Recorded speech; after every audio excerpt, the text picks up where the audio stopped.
What's up, YouTube? So before we get started with this video, on Get Up, they're going to be talking about some comments Kobe Bryant made that he would have had 12 rings if it hadn't been for Shaquille O'Neal. So let's see what they have to say about that. He said, I wish Shaq had been in better shape and taking better care of himself. I would have 12 rings now. Jalen Rose, what do you think?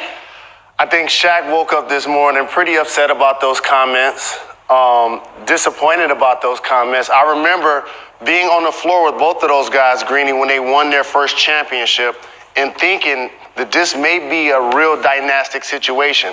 And they did win 3 in a row. But then all of a sudden, I remember working on the other side when they were playing against the Nets and covering them. And you realize the fracture that took place within their team to the point where in 2004, when they lost to the Pistons, that broke up their future dynasty. Shaq wanted to get his money. He was dunking. He was telling Dr. Jerry Buss to pay him his money. It got ugly.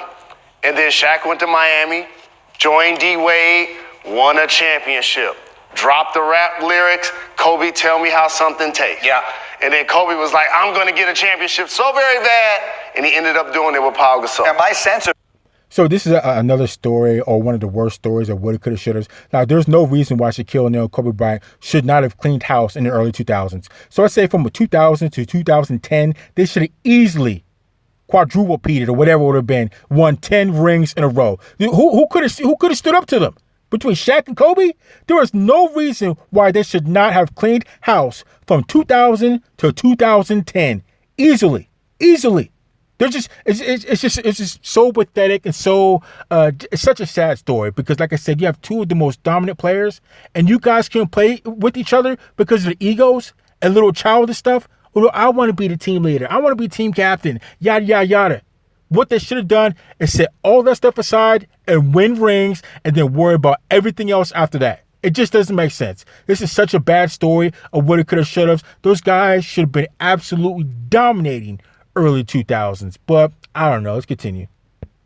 just watching these two enormously famous people from a distance is that they have, for the most part, buried the hatchet, right? Do we have it? All right, let's play it. I mean, we built it up here. I'm told we have it now. Here's what Kobe said. Who would Shaq be if he had your work ethic? He'd be the greatest of all time. If Shaq had your work ethic, He'd be the greatest of all time. Greatest of all time by a sure. He'd be the first to tell you that, for sure. I mean, this guy was a force like I have never seen. Man, this dude he did not care. He was mean. He was nasty. He was competitive. He was vindictive. I mean, I wish he was in the gym. I would have had 12 rings. Okay. So I definitely agree with Kobe Bryant there. They definitely should have had at least 10 rings from 2000 to 2010. It just does not make sense. It's just their egos got in the way. And some of this, for that particular segment that Kobe just talked about, as far as work ethic, I definitely do believe that Shaq definitely could have done a better job of tapping into his whole potential. I don't think he used his whole potential. And by way of doing that, he wasn't in the best of shape that he could have been in. Now, as far as Kobe Bryant's work ethic, that guy is borderline psychotic. No, he is psychotic in the way that he works out and prepares and be the best player that he can be and tap his full potential. Now, could that be said about Shaquille O'Neal? No. Is that a knock on Shaq? Yeah. But there's too many other things that come into play with plots and subplots between Kobe Bryant and Shaq that's just another thing that happened between them two. But as far as work ethic, I do believe if Shaq could have probably became in a better shape, they probably could have won more. But like I said, there's other things that came into play. And as far as Shaq being the most dominant player ever, you can make a good argument for that. You can definitely make a good argument because that guy, a 7'1" monster, 300-pound monster, that'd be very hard to stop in paint. Very, very hard. Very hard. If only he could shoot free throws too, I don't know, that'd be tough. So let's continue. So you hear that. It's different than seeing a headline. Does that change? If you're Shaq, are you upset about that? Well, Shaq is definitely upset about it, but I always used the analogy for Shaq was that he was the guy that could have been an A student, but he had a lot more fun being a B student. But we can't act like his career wasn't one of the all-time greats. Yeah. Shaq is one of the most dominant players to ever do it.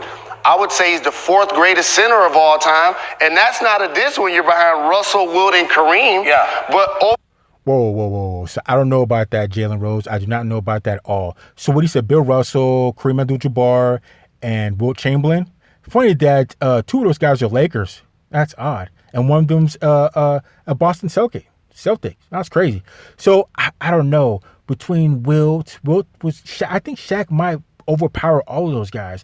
But Wilt Chamberlain was big too. I think he was thicker too at one point. But I don't know if it was around 300 pounds.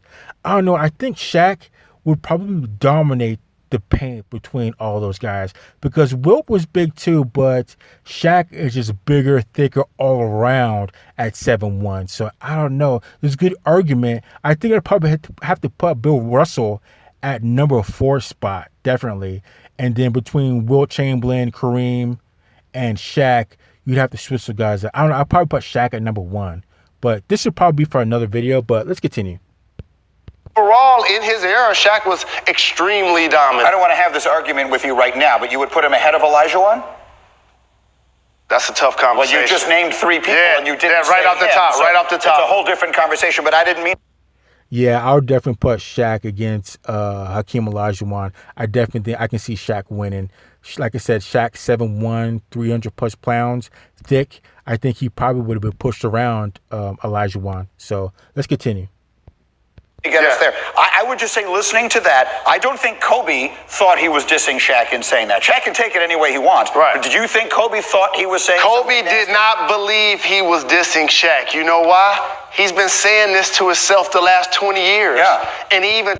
No, so Kobe Bryant's not saying anything that Shaq does not already know. And deep down inside, probably not even that deep down inside, Shaq knows he probably somewhere, some season, could have gave a little bit more effort, came in a little bit more better shape to really tap into his full potential.